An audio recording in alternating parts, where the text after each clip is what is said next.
Hey, it's Chronologically Gaming, the only channel that's perpetually retro because we're playing every video game in order of release. The new way to rate video games because we're the only place that plays them all. Welcome everyone to June 1982. We last played Cat Tracks for the Emerson Arcadia 2001, and this is the only time you'll see this game. It's nowhere else. Let's press forward and see our next game.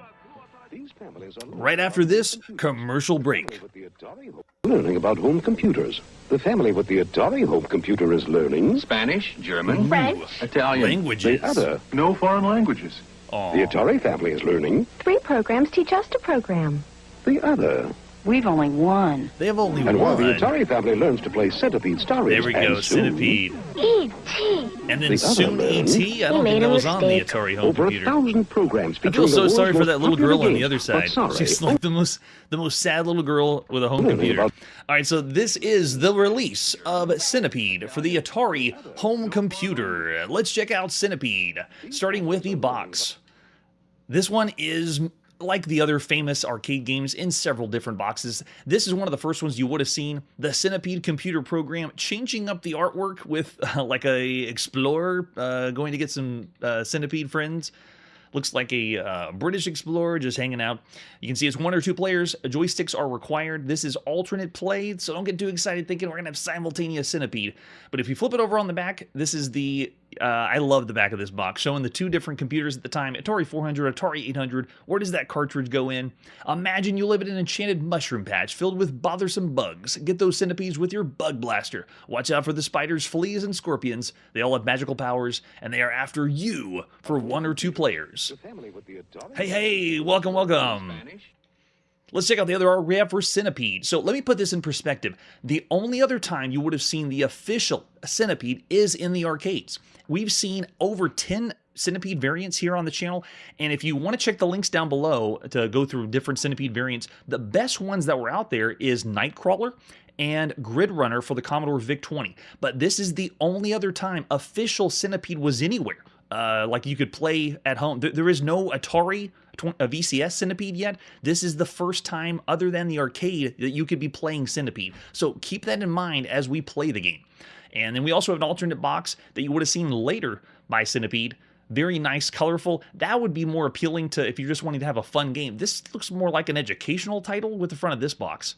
And then we also have the back of the box with an example of the advertisement you would have seen in magazines at the time. The home computer game that keeps you on your toes, and it does, Centipede. With the example of the system down there in the bottom right. We brought the computer age home. Yes, they have. And there's the cartridge, one example of the cartridge. You can see this is a later version of it, and then also is available for disc that you can see here. And then this is another example of the box, but this is the later release with that sticker on the XE game system. We don't even know what that is yet. I think that's 83 when we'll see that one. And there's the example of the cartridge we'll be popping in for 1982 to play some Centipede. Oh yeah, that's the one. What has he got in his pocket? Is that a spider in your pocket? He's killing him. He's just going to kill all the animals. And that's what we're going to do. Let's take a look at the manual for Centipede for the Atari. That's what it does look like. Dr. Livingston, I presume. So here's the manual for Centipede. Very similar to Pac-Man as in the quality. I mean, look at this. An enchanted mushroom patch of your own. Has great screenshots showing you where to put in the cartridge, the plug-in in the joystick. I mean, it just screams that quality of Atari, that you're going to be playing something really fun and good. Yes, witchcraft, I say. And then we also have the keys over here on the side, the select and start key to play the game. This is 2-player, but it's alternate play, which is a shame because we've seen officially licensed games for the Atari, like Asteroids they brought in Missile Command, and they were amazing. And Asteroids was 4-player simultaneous play. This one is alternate play, maybe to be an homage to the arcades. Imagine you lived in an enchanted mushroom patch. So we have to get, oh, here it is. That's who it is. Lord Motley Bugnut. Bug expert. So that's who it is. Lord Motley Bugnut. So you push the start key to play, reset if you want to reset the game, and then spacebar pauses the game. This is a big feature at the time. You can pause arcade games on your home computer. And we have the dreaded Bug Blaster. Every bug hates the dreaded Bug Blaster. You destroy bugs and mushrooms with the blaster. The Bug Blaster destroys Centipede by blasting each segment of the bug separately. If one segment is hit, the Centipede splits into 2. They keep attacking until you destroy them. They're explaining how to play Centipede. I think that's just hilarious. It does strawberry shortcake vibes? Yeah, I see that as well. Oh, you did remember the name. Lord Motley Bugnut. Press the red button on your joystick for a single shot. For rapid fire blasting, just hold the button down, but it's a little misleading because it's still one shot per screen. So if you hit something, you can shoot again, but if you miss, you got to wait until it actually makes contact. Move the bug blaster about, move the bug blaster about the mushroom patch with a joystick for your best shot at targets. You begin each game with 3 bug blasters or 3 lives, 3 chances to stop the attacking centipede. The number of bug blasters on the left is shown on the top of the screen, and then for every 10,000 points, you get an extra life. So it's a true arcade game at home. The centipedes attack from the top of the TV screen. They march back and forth across the screen until they get to the bottom. Your bug blaster is destroyed if it's touched by any segment of a centipede. Now, this lore we're reading about Centipede is different than the arcade. In the arcade, you were like a magician using magic shots to fire at the top. So they've changed it for this release. I can't remember if the VCS is going to have that, but we'll see as time will tell. Each centipede marches toward the mushroom patch. It bumps into mushrooms, and then it turns and makes another row. You must destroy every segment of the centipede before it can reach the bottom of the screen, otherwise the segment will break into new centipedes. This is so charming, reading about what Centipede is. Like, we've seen so many variants and played Centipede probably 15 times or more, and to hear this broken down so succinctly is just refreshing. All right, so we have enemies, the jumping spider, the poisonous scorpion, and look at how the quality of the manual is. It's just getting you excited to play Centipede. It has great pictures of the enemies because we're only going to see a few pixels, and this just gets you more in the game. Then we have the frenzied flea, another troublemaker. Oh man, the flea. Just like the other bugs, the flea has a special power. It can create more mushrooms wherever it lands. This makes it difficult for you to shoot any bug until it's dangerously close. It has a deadly bite and can destroy your bug blaster if he touches it. And then this next 2 pages is scoring for everything. Mushrooms, 1 point. Again, done so well. Look at that. 100 points, 200 points for the frenzied flea. And then there's our enemies. The scorpion, 1,000 points. That's the highest one, right? Yeah. Destroy that scorpion. And Lord Motley Bugnut has some comments. It takes 2 shots from the bug blaster to kill a frenzied flea. The first shot only enrages it and causes it to attack even faster. Clear the mushrooms out of your way when you have the time during the game. This will clear shots from your bug blaster and give you more time to kill the centipede before it reaches the screen bottom and multiplies. And this trend we've seen over and over again in Atari manuals. What's the tips and tricks to play? So there you go. We know how to play. We got the tips and tricks. For other versions, we also have several prototype versions of this one, as well as some that were for the 5200 and then hacked versions. We're playing the first one. This is Centipede by Dave Getchrew and Atari, the beginning of June 1982 for the Atari home computer. Oh, nice. We got some of the loading. There we go. So the volume, if it is a little bit silent, you can let me know. It is the pretty much solid arcade style sound effects, thumping, blips, shooting. It's all here, right here on your Atari home computer. Oh, there's the spider sounds, of course. I'm gonna forget the name of the character we're playing as. Lord Motley of the... I already forgotten. All right, so let's just go ahead and push start. And you can put 2 players, but again, the 2-player is alternate play. So we're just gonna do a normal game of Centipede. Yes. I got my Atari VCS joystick plugged in. It is constant sounds similar to the arcade, and the gameplay is almost the same as far as the graphics, but the thing that's missing is in the arcade we had the trackball. Here on the Atari, this is with the Atari VCS joystick. Still love the joystick, but doesn't have the same movement as what we saw in the arcades. So gameplay-wise, I would say it's not as smooth, but that's just being picky because we're not in the arcade. But for the home play, this is the very first time you can have the official Centipede, and it feels pretty good.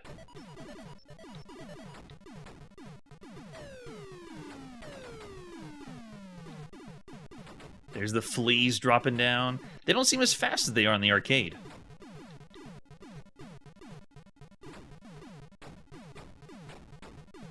And then you also have a little bit of freedom of movement. It's not just the left and right affair like we saw with Space Invaders. You can move just a little bit. Yeah, there we go.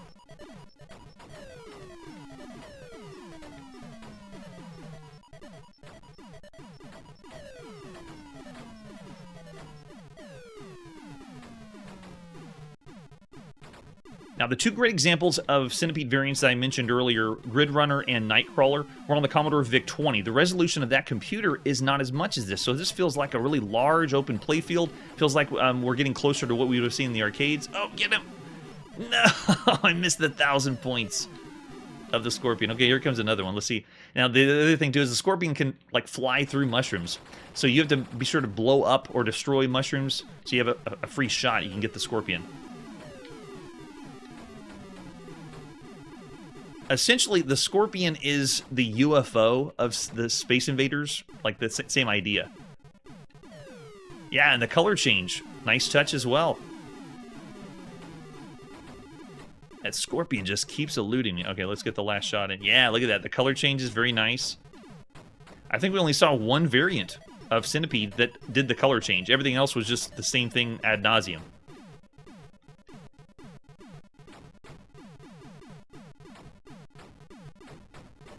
Alright, so for every game we've seen so far on the home computer, while this is the official port, it isn't doing anything flashy. It isn't doing multiple players at the same time. It is, however, giving you a really authentic arcade feel on your home computer. But part of me feels like this isn't one of the best computer games you could play at the time. And the official Centipede doesn't feel like this would be... Because we played so many shooters akin to this or similar to this. And ones that change things up, like Grid Runner is the exact same idea, but they add so much more to the game. We've even had some that use paddle controls to control the Centipede. And then, of course, just shooters in general. We've seen so many fixed shooters that this one is bare bones to the arcade, but it doesn't have that trackball control. So gameplay isn't up to snuff with what we saw with Centipede in the arcade. But it still feels really good. I'm thinking around 4 stars for all the games you could play so far on a home computer. Anyone out there believe this would be one of the best computer games you could play at the time? Oh, there we go. So we did get an extra life. Yeah, and this brings us back to this screen. So if we wanted to do, is that option?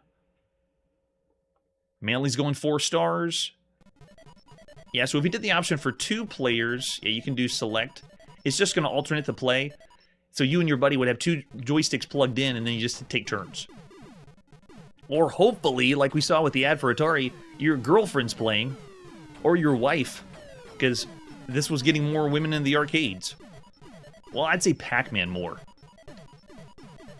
And this one, you gotta admit, it's not as colorful as the arcades. Centipede in the arcade was a little bit more bright and popped.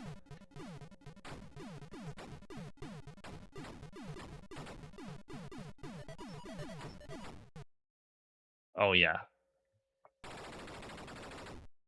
That's great. So the release of Centipede is a seminal one. Very, very impressive. I'm going to go 4 stars. Excellent title for 1982. I wouldn't say it's one of the best games you can play on a home computer. That'd be in our 5-star range. But we'll say 4 stars for Centipede because we played everything, and Centipede is still really, really fun. All right, let's press forward and see our next game. We are still on the Atari home computer, and this is Chicken. Let's take a look at Chicken, starting with the box. This is by Synapse Software. Oh, nice. Another cartridge-style game. Love those. Boots in really fast.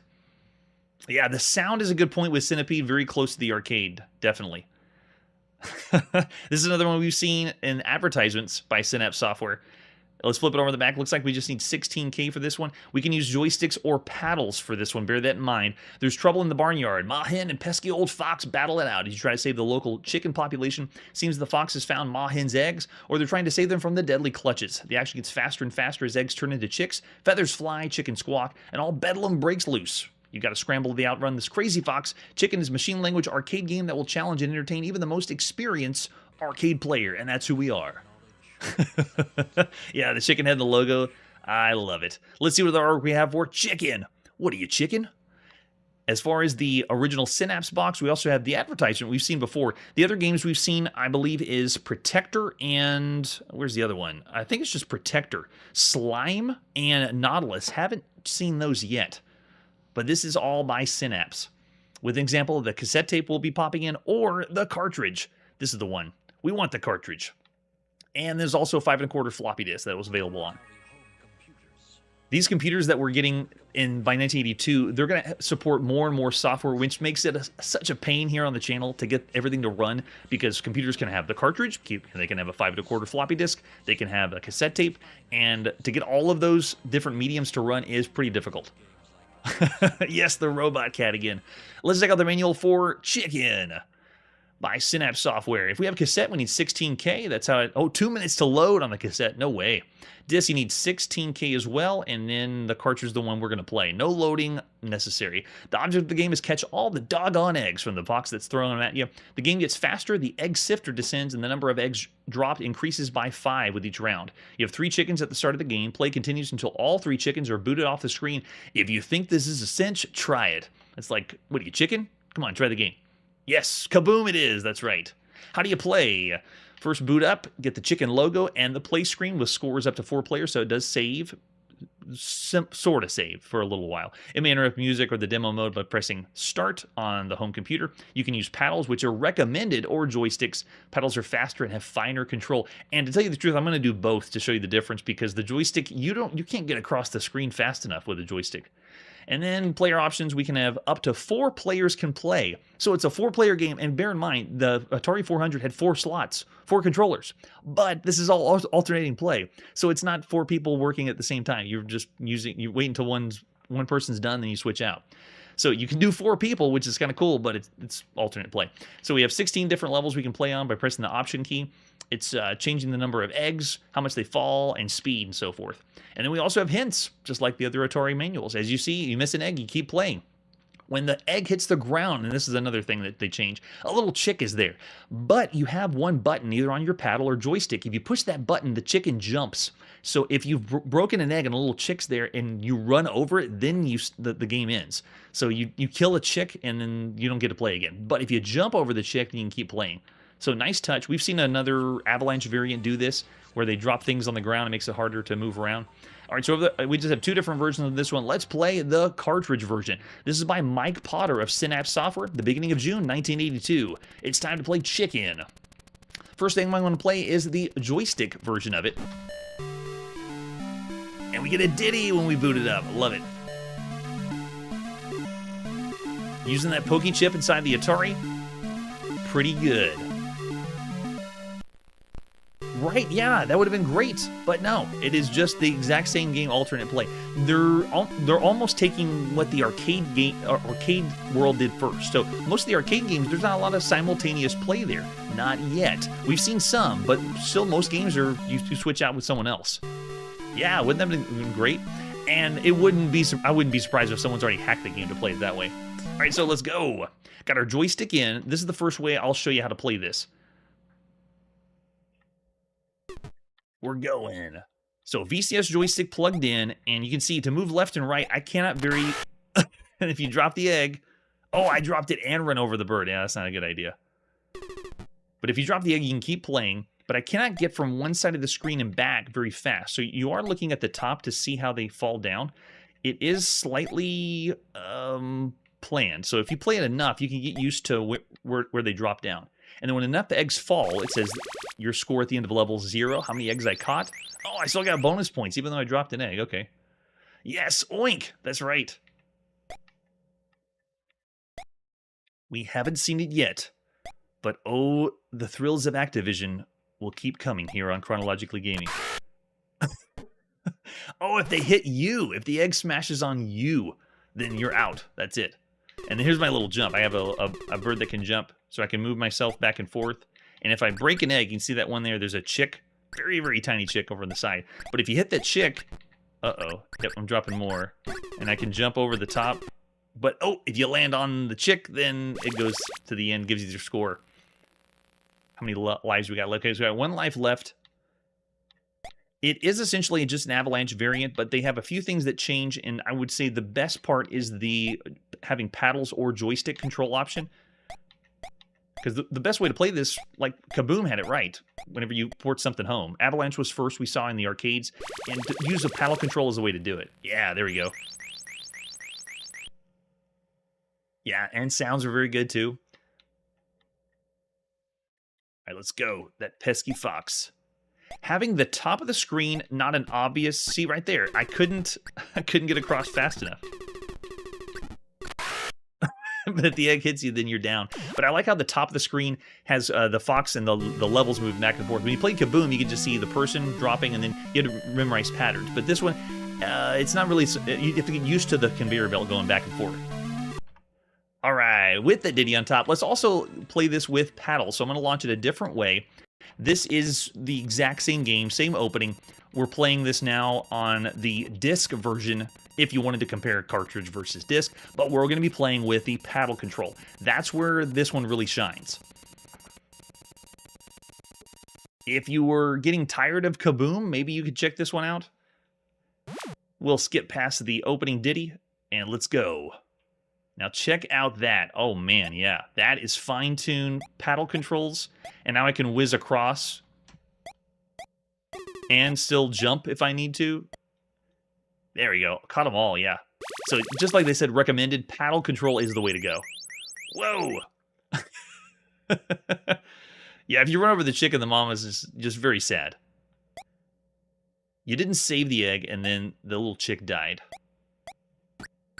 Oh, barely missed that one. Yeah, so this one, lots of fun. Definitely above average title. I was going to go 3.5 stars, considering every game we played so far. It depends on if you're a big fan of Kaboom or Avalanche in the arcades. This would be one way up there. Probably possibly 4 stars, or even one of the best games you could play on a home computer. I'm still thinking 3.5 stars of all the games we've seen for a home computer. But the presentation, like you can see, the company did a lot of work with the manual, front of the box, and so forth. Oh, yeah, that's fun. Yeah, all right. That's it. That works great. I gotta admit, it's one of the best. It's up there with Kaboom, possibly even better than Kaboom, just because of that additional detail of the jump over the top. So yeah, I'm gonna go 4 stars. Of all the games you can play on a home computer, it's the best Avalanche variant we played so far. If it's not as good as Kaboom, it's just slightly better than Kaboom. All right, so after Chicken, a great time on our Atari home computer, let's see what is next after this commercial break. It's time to go to the Atari VCS and play some Activision games.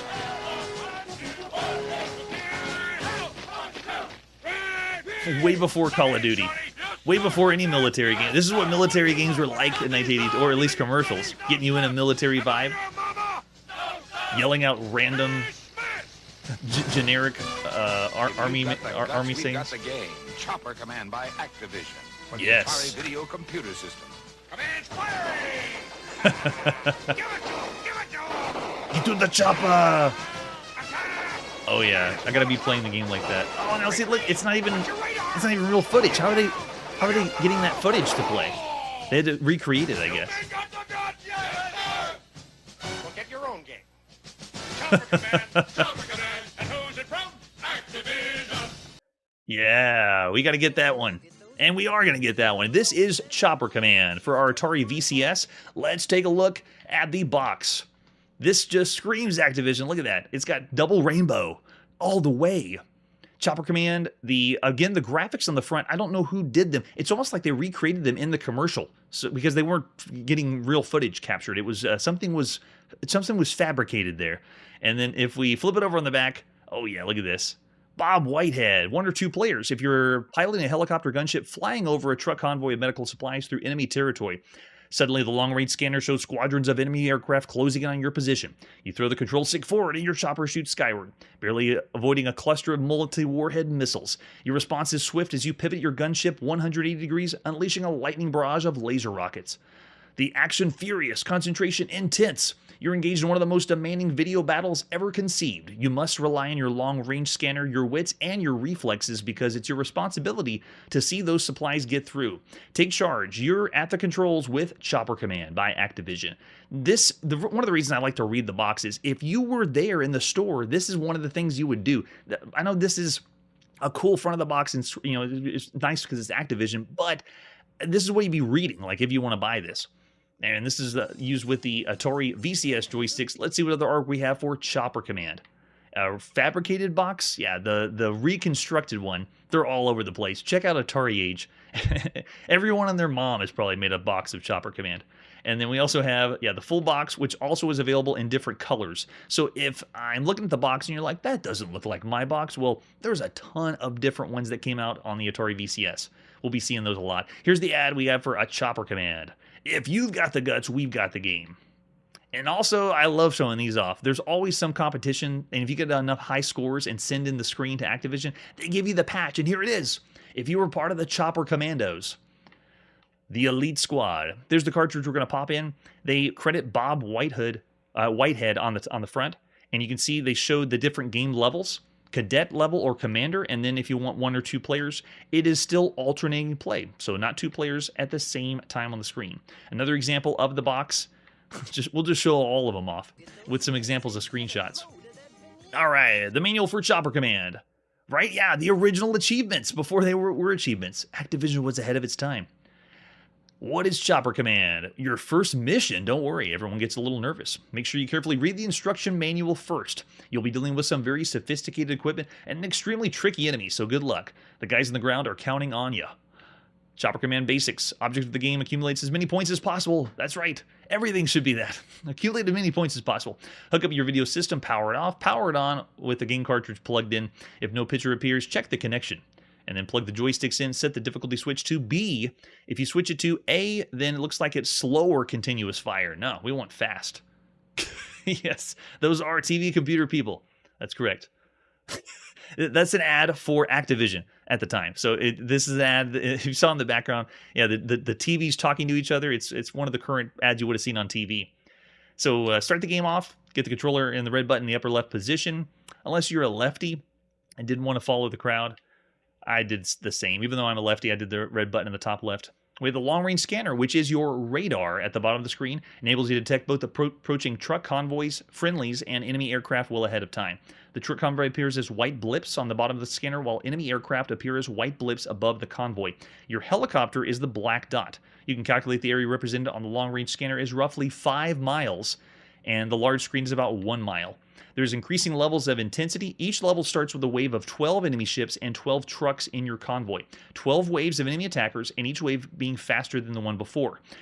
It's solid fare for the time. I mean, you finish a few screens, and then it gets progressively harder and harder. There you go. Cousins of Max Headroom. We haven't even seen him yet. Does he even exist in 1982? Or is he too early? You have a limited supply of ammunition, so go ahead and blanket the sky with your laser cannons. You shoot down enemy aircraft, you earn 100 points. Every enemy you shoot down will be credited with 200.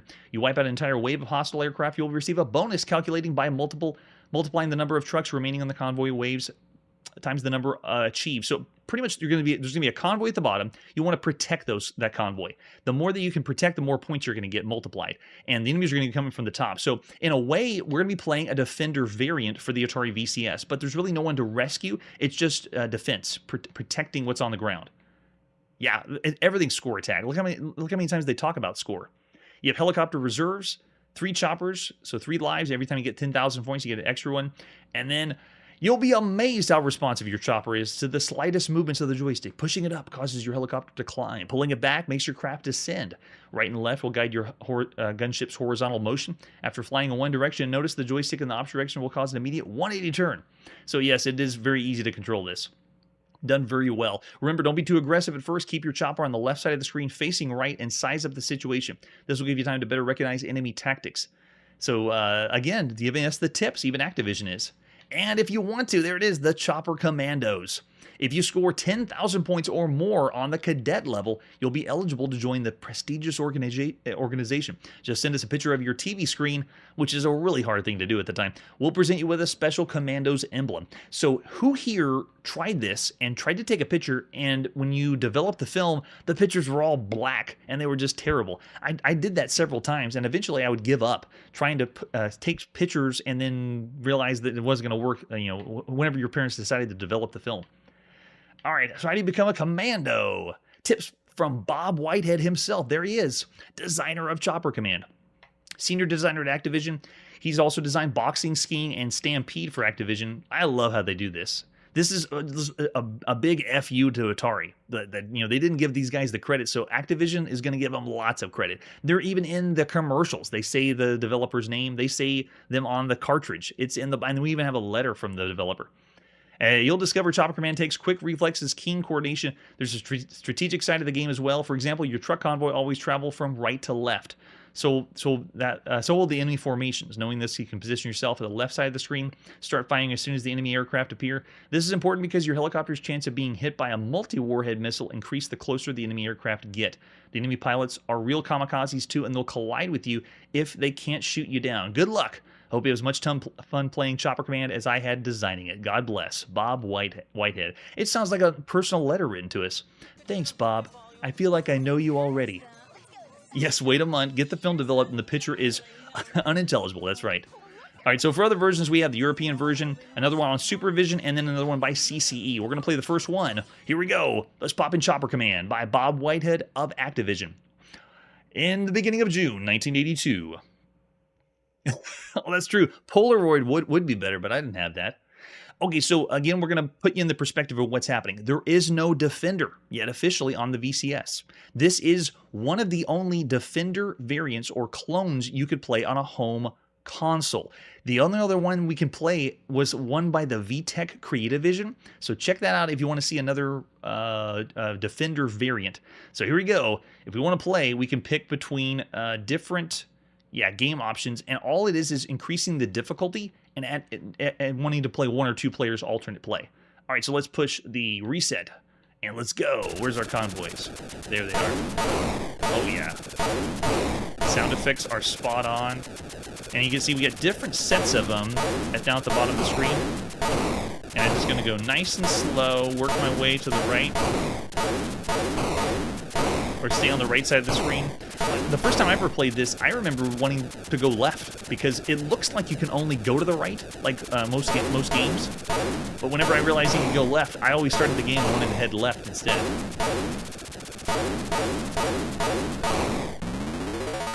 Yeah, there we go. The convoy is safe.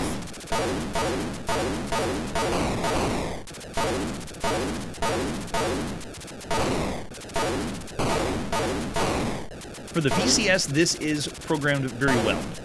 It does get a little monotonous just because of the convoys are only going in one direction, the enemies are going one direction, and there's not a lot of variation to it. But this is still an excellent title for the time. There is no official Defender game you can play like this, or a game that has radar down at the bottom like this. Right now, they are in the process of developing the games that were for the Atari home computer. Oh gosh, now they're getting extremely fast. Yeah, the jets are crazy fast. Yeah, the scrolling. Yeah, definitely Jeff Quest is so good. For the VCS, Activision's done a really good job with that. The big thing, though, is that radar down at the bottom. And there's a few titles that are on the Atari home computer that are coming here, like Star Raiders, Defender, and a few others that are already available that we played on the computer, but we haven't seen them on the console yet. Gosh, that jet is way too fast. Oh, yes, look at the color in the background. Definitely.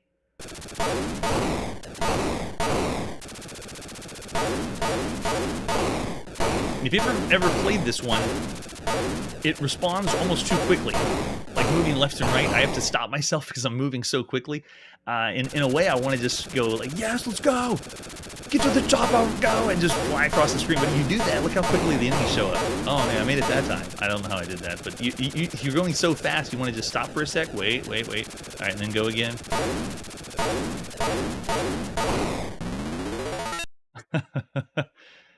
Oh yes, the Activision Sunrise. Did they have that in Fishing Derby that David Crane did, or was that a later one? I'm trying to think of the first time we saw the Sunrise.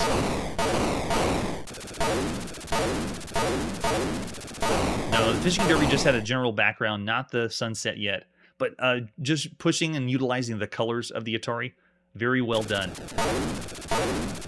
Yeah, from a home console, this would be one of the best radars. I'm with you there, Manly.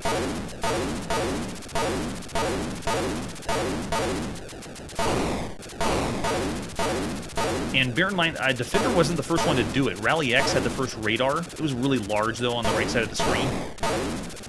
And then the radar, though, in Defender was very iconic. We've seen lots of games have it, and it's also been helpful for role-playing or dungeon crawl games where they have a radar or some kind of map displayed on the screen. So helpful. And this one just adds to the fun. Alright, so what do you think? Is this one of the best games you could play for a home console, or is it just a really, really good game? I'd say I've seen reviews for the time, and they weren't giving as much high marks. Or people nowadays on forums and on the internet don't give Chopper Command as much props, but I'm going to say we've seen everything for home consoles at this point. There is no official Defender variant, and so to play like this, scrolling and shooting is rare for a home console. And the ability to go back and forth smoothly, while you could say it's monotonous because the enemy variants don't change, and the convoys are always going to the left, so it's a little predictable. You can pick the difficulty and increase the speed. Yeah, not a lot of variety. Yeah, oh, very pretty. Yeah, I'm with you there. I was going to go, it's not one of the best games you could play on a home console. I still would give the nod to the Creative Vision for some of the titles they have that are similar to this, but it's a very obscure console. Still for the VCS, this is an excellent game. Plays really well. Sound effects are excellent. Oh yeah. Chopper Command is so much fun. Yeah, I'm going to go 4 stars for all the games you can play on a home console. It is a great or excellent game to play. And here's that ad that you were talking about before. This is one of the ones you would have seen on TV by Activision. It's a bunch of male TVs picking up female TVs. I don't know. We don't break down the commercials here. It's all out of whack, but they're saying that they are better or cooler if they have Activision video games plugged into their computer. But you got to remember, you have to have an Atari too, so it has to be an Activision game plugged into the Atari, plugged into the TV. But yeah, whatever. All right, so after Chopper Command, let's press forward and see our next. Our next one isn't a game at all.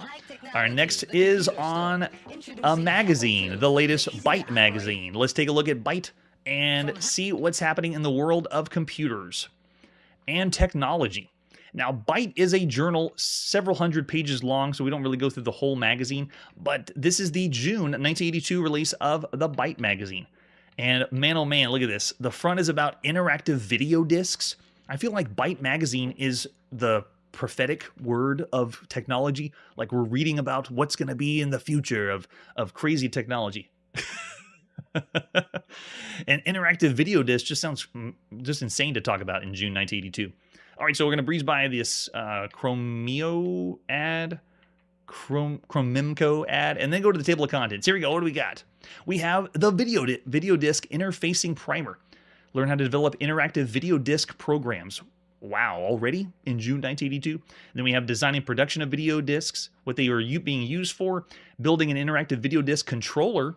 If the VP1000 laser optical video disc, was this journal written for the people that have hundreds of thousands of dollars to spend in 1982? Then we have video disc and education, integrating computer and communication technologies. They're also going to talk about the interactive training of cardiopulmonary resuscitation and using life-saving techniques with computers. Which, by the way, that's what people would say that didn't want to play video games. If you have a computer, why are you spending your time with nimbly-pimbly video games when computers can actually do things that are helping people? That's what it has now. Yes, very technical. HomeKit computers, too. I had Byte Magazine on the show way before I introduced it. I think in 81 is when I started to read magazines here on the show. But I have Byte Magazine all the way up to back in 55, I think. So the magazines were there, but I wasn't showcasing them. But yeah, they had a lot of kit computers, home computer, and business computers, definitely business computers. Input-output primer, character codes. We've seen a lot of games use character codes for their graphics. And we have the input-output board for the color computer. You can build this interface for less than $25 and plug the ROM into the cartridge for the Coco. How about that? And then we also have some word processing, Terminal Madness, and then they continue their Atari tutorial, Part 10, Human Engineering, interaction between the computer and the person using as the most important and most neglected aspect of commercial software. And then we also have translators, Roger Taylor and Phil Lemons doing translation programs to move CP/M80 programs to CP and MS-DOS. MS-DOS, there we go. And then here's some screenshots of some more things they're going to talk about in the later pages. But then they also have terminals, talking about terminals, programming for them, maintenance with personal computers, how to service your system. And we've seen other magazines do that as well. The Softline and Atari Analog, I think, have some articles on that. Yes. Yeah, I got some behind me. Yeah, there's some behind me as well. We also have an article on Omni-Innovation Navigation System, simulating aircraft instrument navigation using simple trigonometry. Lots of technical information in this journal. Hundreds of pages long. Look at that. It goes to page 488. Then we also have in the arcade space talking about Armored Patrol. There we go. That's the one we saw, which was the first-person shooter on the TRS-80. Then we have Eliminator and Galactic Chase. Oh, so they're giving a lot of nods to the Radio Shack systems. And then a game, Tawala's Last Redoubt. Someone did an article on that one. And another computer called the Osborne 1. New DOS version, which I believe is the one for Apple II. So a lot of cool stuff in here. Not too much with video games. I just do this just to give you a quick peek of what's happening in the world. Yes, right? So yeah, they must have started doing it now for Dragon's Lair, because 83 was whenever we get it in the arcades. Very good point, Manly. Yes. maybe they did and learned how to program. I don't know. It'd be so cool. I know the technology obviously is here, and they're doing it now. All right, so we don't rate magazines. We'll go ahead and move forward to our next game. Here we go on the Commodore VIC-20. This is Chopper Raid. Thanks, William Shatner, for selling us the VIC-20. Let's take a look at the box for Chopper Raid. Now, this is actually what you would have seen on the cassette case, not really a box.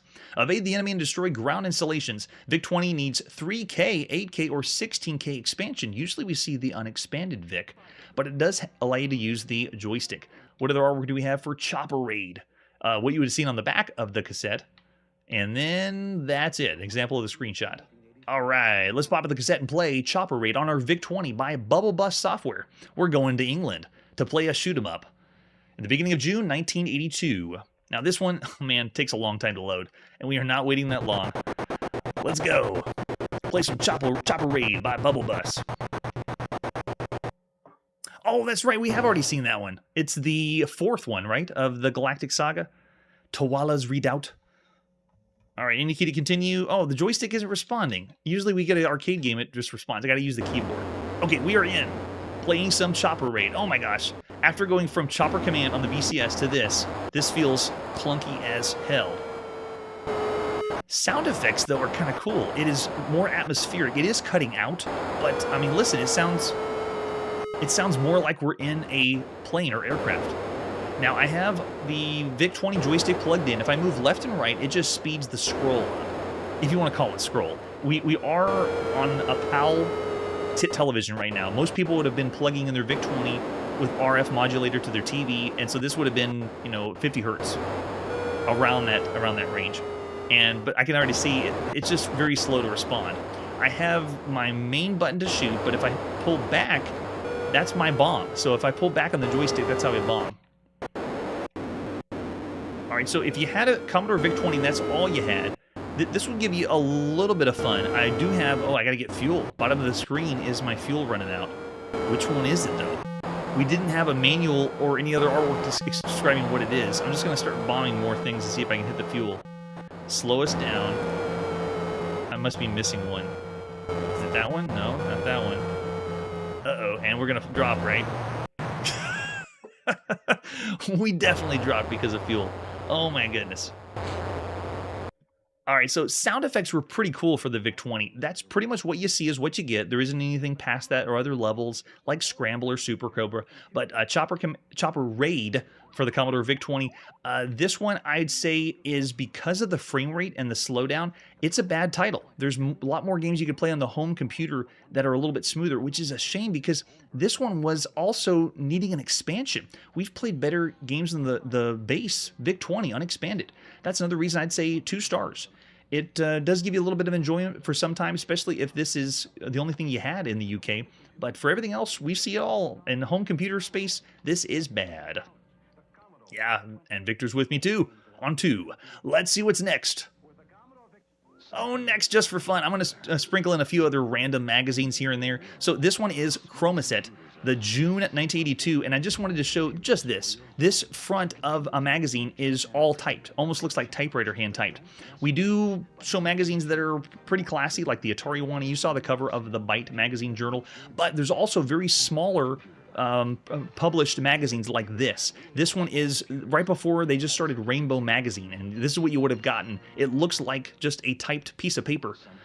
Possibly, I don't even know if it was bound at the time, but there is these magazines as well that you could see, and this is also where you got some games you could type in. So that's Chromaset, the June issue, magazine that we haven't seen this style for a while.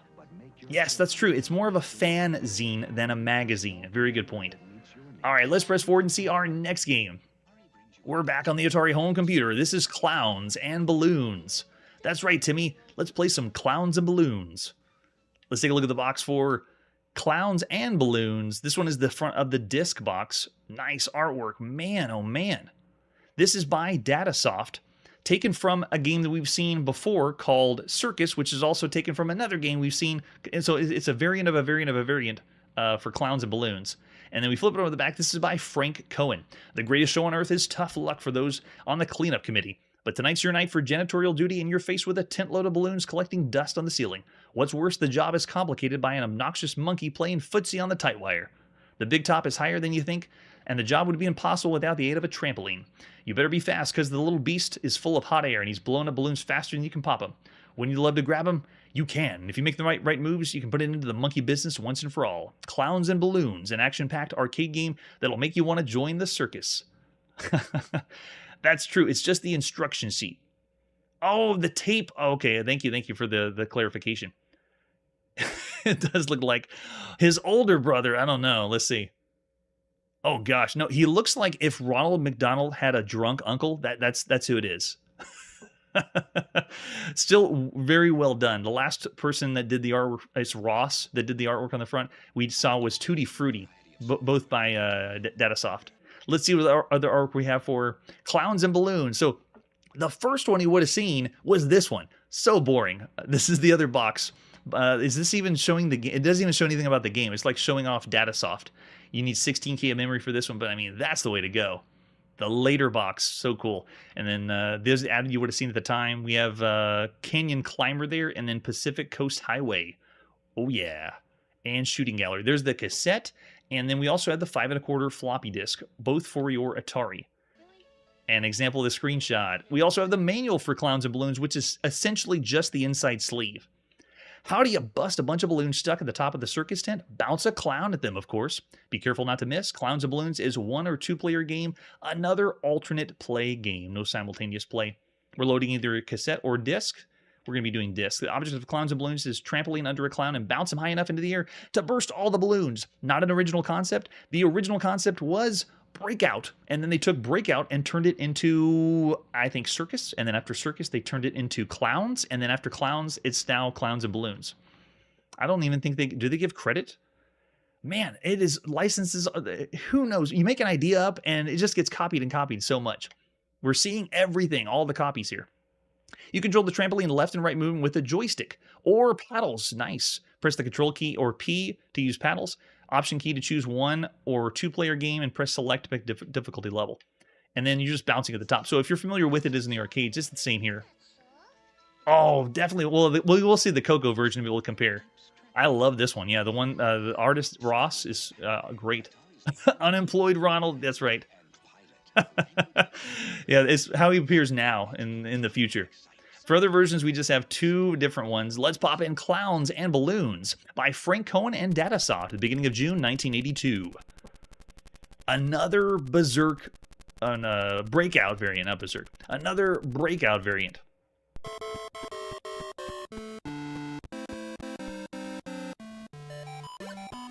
Oh, listen to that. Wow.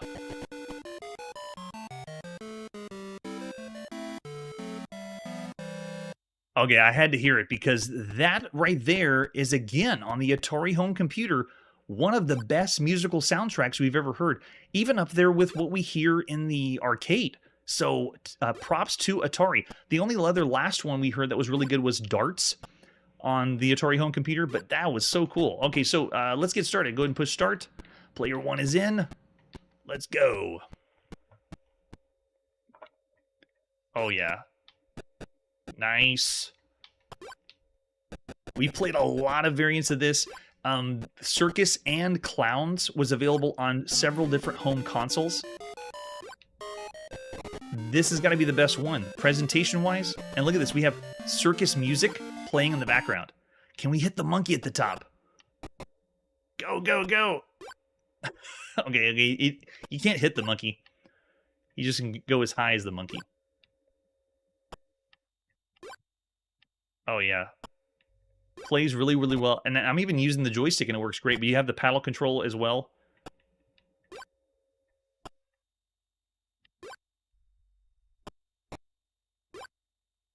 And who got the credit for this? Was this even credited for Circus? Are you talking about the monkey at the top or the monkey on the or the one of the box? Well, he's wearing a hat though. He has a straw hat, so it can't be King Kong. Monkeys are all the rage right now. People are finding bugs are all the rage. Monkeys, frogs, thanks to Frogger and Donkey Kong. Yeah, and it has the English done really well. Whenever I hit it on the trampoline, it works pretty good to send in the direction I want. And if you hit yourself, like, or one of the other circus performers or clowns, then you get blown up. But by the way, wait, it's called Clowns and Balloons. Look down at the bottom. We really don't look like clowns. We look like we're hired maintenance workers in the circus. It does have that music happening in the background. Very impressive for the time. Go, go, go. Yeah, movement's very smooth. I could even go 4 stars for this. The box, the whole package of a game is really good. Oh, and the monkey tips his hat to us. Awesome. So you do get to hang out with the monkey. You can't actually hit the monkey.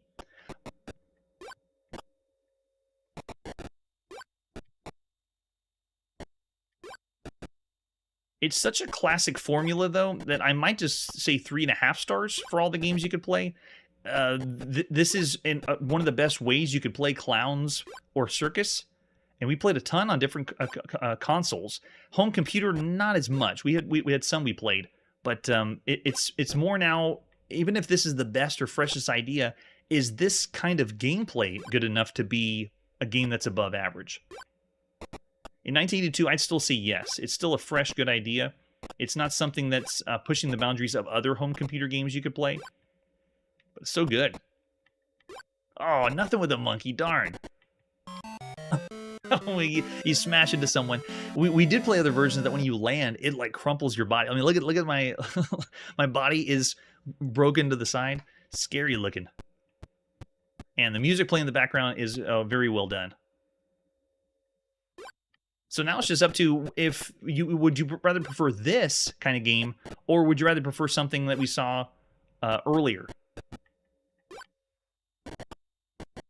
Does this still strike you as fun and entertaining compared to the other ones? 3.5 to 4, Curtis says. It is Breakout, yeah. So I'm still with you as it is, since it's just Breakout. We are just so spoiled here. We play so much that we feel like, oh, we've seen, you know, like, I think it's been maybe 30 Breakout variants.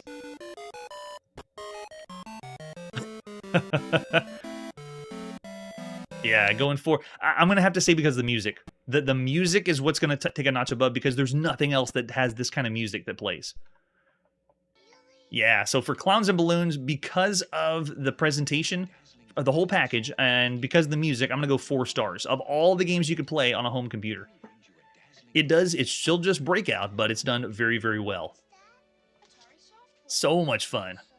All right, and this is the game we're going to be putting our game playing on pause this evening, because we got some big ones lined up that we wouldn't be able to get through in a few minutes. Clowns and Balloons is where we'll leave off. We played a lot of Atari this episode. If you could go back to 1982, what would be the home computer or gaming computer for you? of all the computers we've seen thus far.